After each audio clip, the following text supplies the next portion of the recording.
Former President Trump's hush money judge declined to recuse himself from the trial underway Monday, refusing Trump's latest demand that he step aside over his daughter's employment at a firm that works for prominent Democrats. Judge Juan Merchan's denial, made from the bench on the first day of Trump's first criminal trial, eliminates what could have been an 11th hour curveball before jury selection begins. He said the motion relied on a series of references, innuendos, and unsupported speculation. The defendant's second motion for recusal is denied, Merchant said, adding he won't consider the matter again.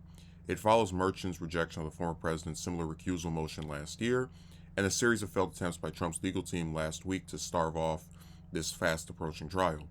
Ever since being charged in the case last year, Trump has repeatedly directed his ire at Merchant, attacking him on Truth Social and calling him a highly conflicted and corrupt judge. Those rebukes only grew as the judge issued a gag order limiting the former president's public statements about trial participants and insisted the trial move ahead next Monday over Trump's objections. Like his earlier recusal motion, Trump's latest effort took aim at Merchant's daughter for her employment at Authentic, a progressive digital agency that has boosted the Biden-Harris campaign and other Democrats as clients. The former president's lawyers noted that Authentic's clients, including Representative Adam Schiff, have used language in their digital marketing explicitly fundraising off Trump's legal woes. Authentic and Your Honor's daughter are making money by supporting the creation and dissemination of campaign advocacy for President Trump's opponent, political rivals, and Democrat Party, Trump's lawyers wrote in the court papers. Last year, Merchant rejected Trump's original recusal motion that also cited his daughter's employment. That motion also noted 35 in donations Merchant made to the Biden campaign and two liberal-leaning groups before taking on Trump's criminal case. The judge said he has received guidance from the State Ethics Advisory Committee that his daughter's employment or the donations do not require him to step aside. Manhattan District Attorney Alvin Bragg's office had opposed Trump's recusal demands, describing his latest effort as a mechanism to avoid sitting for trial.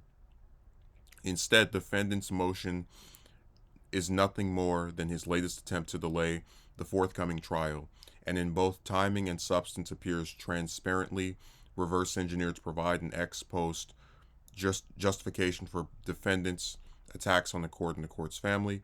This court should reject defendants' dilatory tactic and deny the motion, prosecutors wrote in court papers.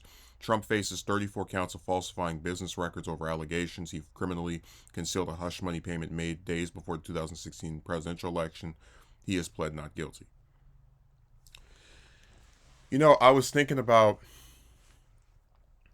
it. I mean, they're not lying. It is a fast approaching trial. I actually did forget about it because there's just been so many news stories. Relating to Trump. Him getting the GOP nomination and all of his opponents dropping out, and this is not the first. Like I had it in the back of my mind, of course, that he had the 91 criminal charges in 4 states, but just I didn't remember off the top of my head when each case was going to take place. I didn't mean to rhyme there, but it's interesting that I always thought it was so weird that for as much grievances as he has with Biden, he hyper focused on Hunter. It's like, oh, look at Hunter's laptop. Look at Hunter's business dealings in Ukraine. And like the point always was, Hunter could be the most corrupt slime ball the world has ever seen. But if you can't prove that his dad is the direct cause or has ties to that activity, it doesn't matter. And you're seeing the exact same thing here where you have the judge's daughter who works for some group that has Adam Schiff as one of its clients, and the donation to the Democrats, and there's all types of little connections for Merchant's kid. But again, if you can't prove that Merchant has some excessive ties to the Democratic Party or anything else that you would say in service of his daughter, it's irrelevant. I mean, I can't believe that. Actually, no, I can believe because this is their pattern. But they do this. They use when they're confronted by a person who is like objectively successful, they try to go after their family.